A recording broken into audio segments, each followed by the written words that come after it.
মামা 1 প্লেট ফুচকা বানাও তো। ঠিক আছে ভাই। আরে লোকটা মনে হয় চয়ে দেয় না, আজকে তো দান্দা ভরপুর হইব। এই যে ভাই আপনার বেলপুরি।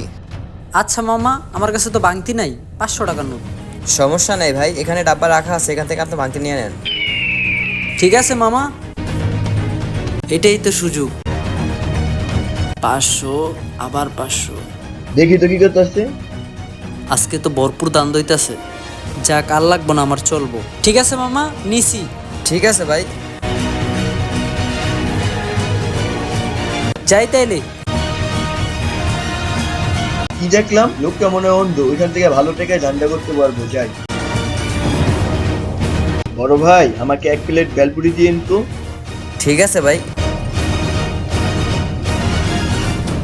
আরে এইটাই তো সুযোগ, এই সুযোগে বইলা ফেলাই। ভাই আমার কাছে তো ভাঙতি টাকা নাই, আমার কাছে 500 টাকা নোট আছে। সমস্যা নেই ভাই, এখানে একটা ডাব্বা রাখা আছে, এখান থেকে আপনি ভাঙতি করে নেন। ঠিক আছে ভাই, এই সুযোগটার আশায় তো আমি আসিলাম। না, এটা করা যাবে না, কেউ না দেখলেও তো আল্লাহ দেখতাছে।